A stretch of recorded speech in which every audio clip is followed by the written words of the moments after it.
I can see that we're losing our minds here. Perkins is losing both his mind and his shirt. Laak straddled, Perkins re-straddles, action on Max with ace-10. Uh-oh. And of course, the the Shaolin monk comes to the mat, you know? He loves these moments. Please. Max raises to 5,100, action folds to Elke, who's out. I don't know, I've given up on the monk. I'm just gonna... I'm baiting out. Please. Oh. Laak with 10-9 of hearts, Phil's dominated. Where is the 5? calls 4,300. 3 straddles. Oh, sorry. Oh, that flash. Perkins folds. I love how Max doesn't shy away from these huge pots at all. 4-10 Queen Rainbow, Laak and Martinez both with middle pair. Jake. Laak's got kicker problems like the Karate Kid. And Max hasn't given a ton of free cards this week. He fires 6,100. A lot of money out there to fold this to one bet, especially when everyone has a pretty good sense of how aggressive Max has been. Laak makes the call. String call. Was stringy dingy. Turn, deuce of diamonds. Laak checks. Will Max keep barreling? He does not, checks it to the river. Queen of diamonds, 2 pair for both. Changes absolutely nothing. Laak checks. This is probably a spot for a value bet, especially knowing how aggressive our cannon's been. And Martinez bets 25,000 with his 2 pair better kicker. Very polarizing bet on a hand that's not polarized. It's called a thin call. I don't normally do these, but I decided a long time ago, Wait, let me get my notepad. the only way to beat these Shaolin monks is to just... a thin call. You just get some little chunk of something, you just hold on, and if they pound you into the ground and they take your satchel and run away into the forest, then you're sitting there with no satchel. That's okay, I've done without a satchel before. What in the H? But if my thin little gangly, crackly 1 pair is good, then I took his satchel. Does this story have a point? Just flip a coin, flip a coin. Flip a coin, come on. Flip a chip. Maybe. Getting a coin. I like the coin. Max can now win an extra 25 grand based on the flip of a coin. I have a coin, I know. Okay, I got 1 cent. You gave me the coin. Shaolin's got his own coin. Shaolin, you want to see the Shaolin coin? Ancient Chinese proverb says, anytime man offers you coin, don't flip, but call instead. Wow, is that parable true? I'm going with the parable. Laak calls, Max shows the winner. Ace You 10. made the Shaolin value bet. Shaolin value bet. Oh, I love that a little He knew the Shaolin parable. He knew to offer the coin because he knew if he offered the coin, I would call. If I could have found the corner, I would have been 50-50. Chris Moneymaker is our chip leader at this point. Don't expect him to do anything huge, but he's looking at ace-queen, so he's going to make some sort of move. He bet 60,000 on the ace-queen. Action over to Phil Ivey now, and looking at a couple of 9s. Phil Ivey always loves pocket pairs. He'll call it. Next in line is Jason Lester. Ivey with the lead with the 2 9s. Well, Lester with a couple of 10s. And at least before the flop, you figure he's going to stick around, and he indeed does call that. Nobody else wants any action, and so we're going to get the flop now. Moneymaker, Ivey, and Lester in the hand. The flop comes 2 queens. A monster flop for Chris Moneymaker, who makes 3 queens and becomes a prohibitive favorite. Jason Lester checks, so with the action to Moneymaker, you have to figure he's going to push things right now. And he does with 70,000. I thought he might have pushed it more.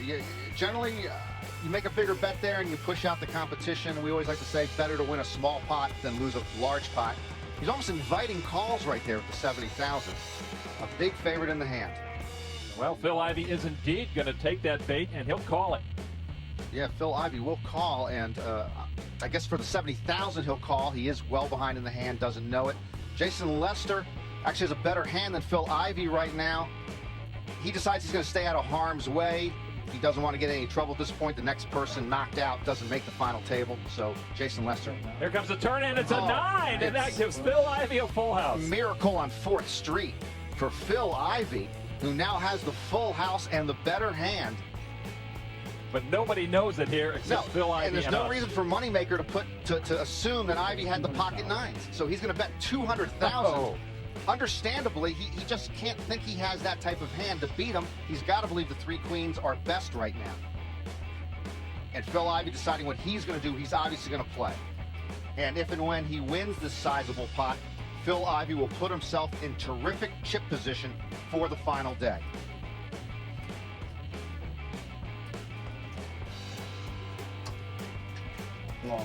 He is all in. And quickly called.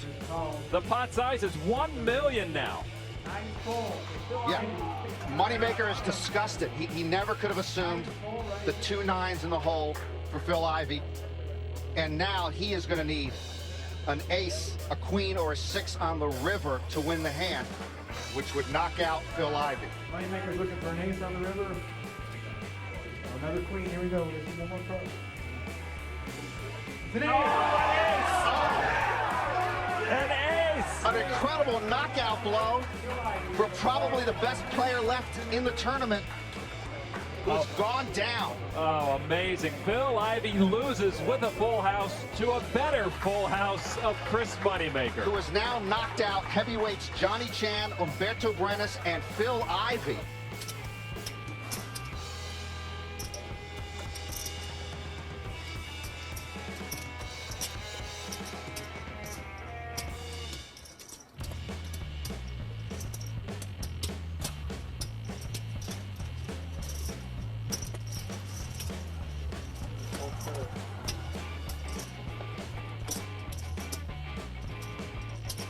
Quite a few straight draws on the flop, an 8, a 9, or a king.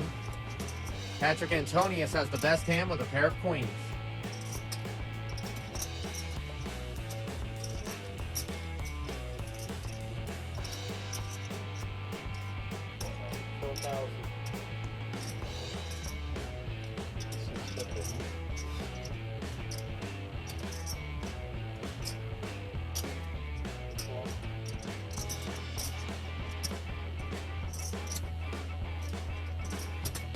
So I don't have to think about it at all. So I'm the only one that the flop didn't hit. Did you raise this flop? Called pretty quick there with that 6 kicker. Called pretty quick there with that 6 kicker. Are you joking or no? Patrick doesn't lay on top pair. Next. I'm so far away. I don't think I ever laid on the top. 12 big blinds left in there. It's not like you're desperate or something. Just kidding. Jennifer Tilly has no idea she's a favorite to win this pot. What a brave bet of 9,000 on the turn into Phil Ivey. Yeah, even then I'm 50-50. Anything on the side over? That's the best case. Ivey can only win this pot with a 7. Could have. Could have 2 Pocket 8s. pair. I could have 2 8s. I could have 2 8s, 2 7s, 2 6s. Ivey lays it down and Tilly takes the pot. I had a top pair with the straight draw.